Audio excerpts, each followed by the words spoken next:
Hey everyone, thanks for coming by the Standards Weekly Check-In. My name's Colin. Behind the camera we got Dylan. What's up? Today we are going to be catching up, getting into some new arrivals, some weekly highlights, going over some recently priced records. And as always, if you see anything you like, feel free to DM us on Instagram. You can call the shop, or you can just come on in. We're open 11 to 8, 7 days out of the week. And we are available for mail order too if you see anything you like. Speaking of mail order, shirts are here. We got bucket hats, we got shorts.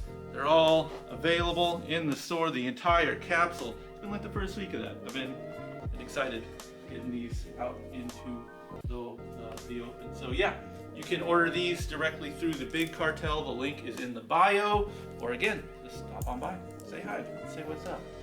Speaking of what's up, bro? Nothing much, dude. How you living, man? Just chilling. Spooky season, baby. How you celebrating? Yeah.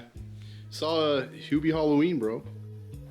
Was I in the room with you while you were watching Hubie Halloween? Oh yeah, you were. So technically we saw Hubie Halloween. Yeah.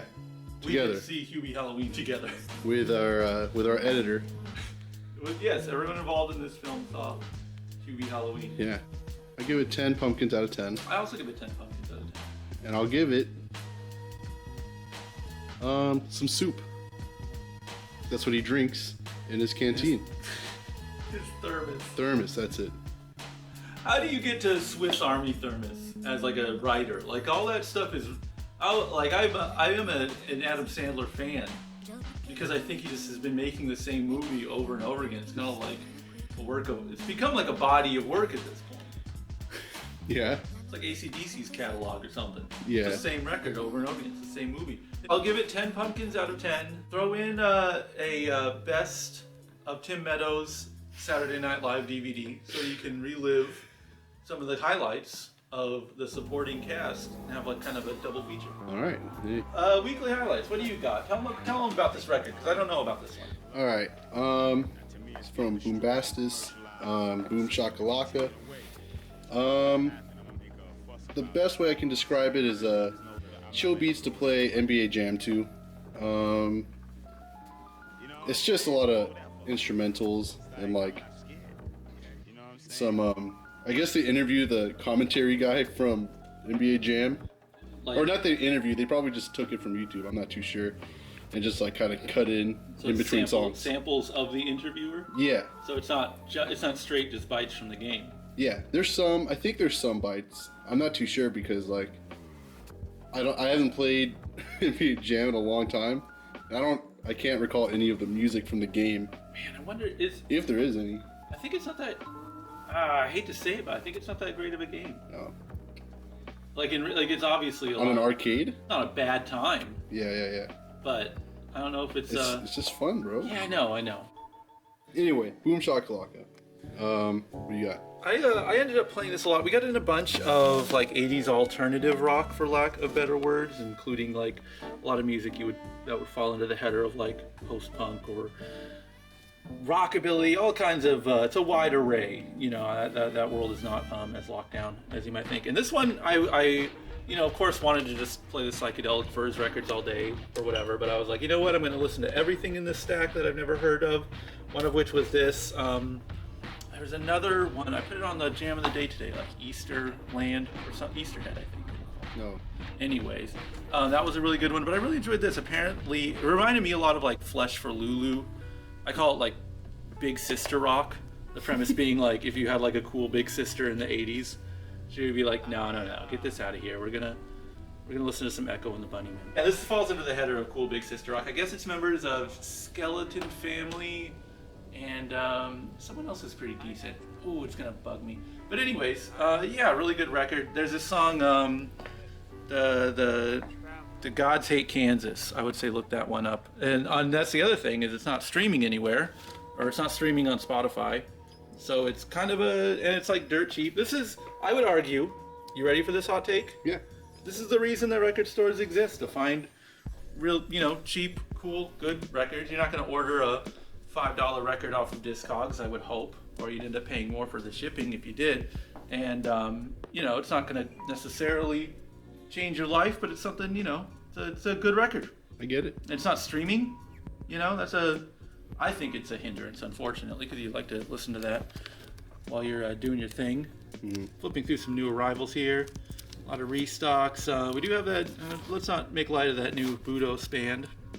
I was selling a lot of their older records over the weekend, so I think maybe it's like prompting people to catch up, maybe.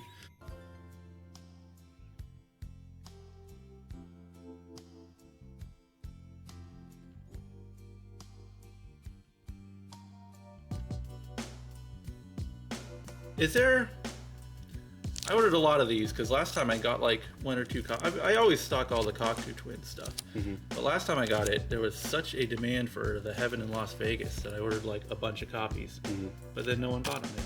So I don't know. Maybe they got it. Maybe they're satisfied. This is a bummer of a record. It's Bell Witch, who we sell a lot of records of, and someone called Aerial Ruin, and I've never heard of them, admittedly. Kind of like the Wicker Man soundtrack on Quaaludes or something. Oh, this is good. Kind of sounds like Incantation. Proper Blackened Death. I think that phrase gets thrown around a lot. But I think it's... I've come to appreciate that now because so much of the newer death metal bands aren't like playing blast beats. So like, you know, and a lot of the black metal stuff, it just gets worn down with the tremolo picking, and you know, it's kind of cookie cutter, a lot of the newer bands. But when you get the mix up, it's like you end up hearing good death metal with blast beats in the current era when it's out, and that's just so out of fashion, you know. And yeah, if you're a fan of some of those elements of black metal, you're not getting bogged down with it. It's a good blend, a good blend. You best watch where you walk. I'll be that black-hearted bastard known as Smash at any cheap talk. Where all my creatures at, the non-believers at. Temple of crates, gold fiends that love to hate these cats. Learning to state these cats, the rhythm is profound. Like the feeling we all had the first time we fell into the sound. Like the love is all we have, the art is what we struggle. Remaining to stay true. This is a really underappreciated album, I think, in terms of the sonic quality. Sounds really good. This is one if you have a really good stereo system. The music's not that great. It's all just covers. It's sonically really impressive. This might be the coolest record we have in the store right now. I really like Tackhead. I've liked them for a long time. It's you know, Adrian Sherwood Productions. If you've never heard of Tackhead, not all their stuff is great, but the early material that's collected on that album is excellent.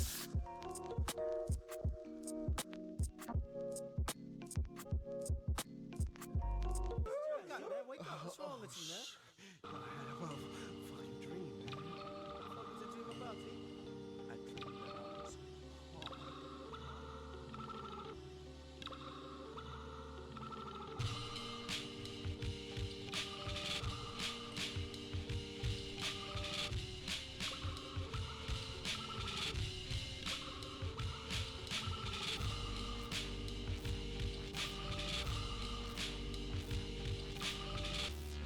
This is some I mean, you know, I think the folks know about Simple Minds, you know, and if you don't, you should. This is a phenomenal record. I really like this one. This is probably my favorite one. And of course, Damn. Yeah, you didn't know that? No. Yeah. Yeah, look. Every now and then they come, and they're all pretty like that.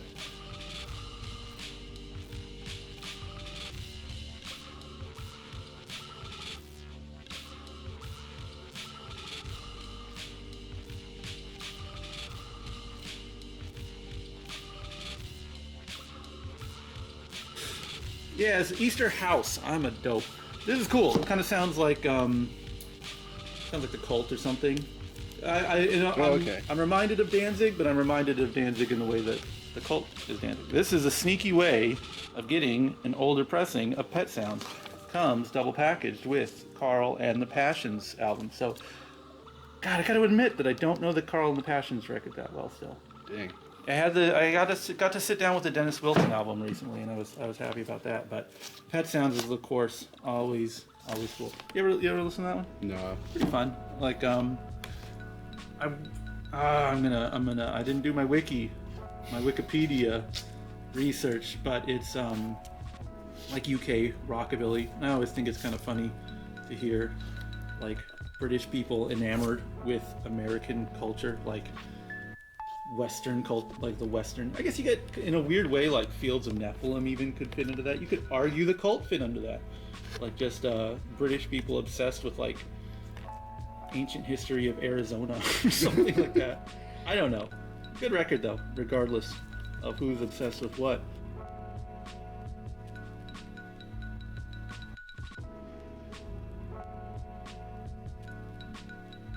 Let's get into some YouTube comments. We got 2 last week. We'll address the first one easier. Going Underground Records out of Bakersfield. They ask, this is the one I want you to answer. Mm-hmm. Is old school punk badass? It's badass, dude. And the Metal Patriot, who has commented before, thanks brother, he hits us with, hey guys, love your show. Can you do a metal special flip through and possibly the cassette wall? That would be killer. Keep rocking. I do intend to keep rocking, Metal Patriot. I will do exactly that. Unfortunately, the tape wall kind of sucks right now. I'm not going to lie. I haven't, gotten this far in life by putting on airs. But what we can do is flip through the metal section here. It's been a while since I've actually really dug into it.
I'd like to thank this brick and Questlove.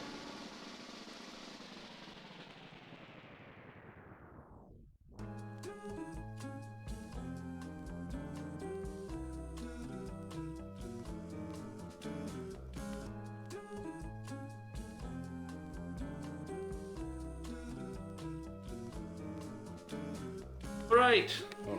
That was the metal section. Thank you. And yeah, if you want to have us address any questions you have or anything, leave a YouTube comment. We're up to 29 subscribers. Nice. Yeah, I'm happy. I want to get to 30 so that we'll be in our dirty 30s. Thanks for watching. Appreciate it. And yeah, like, comment, subscribe, baby.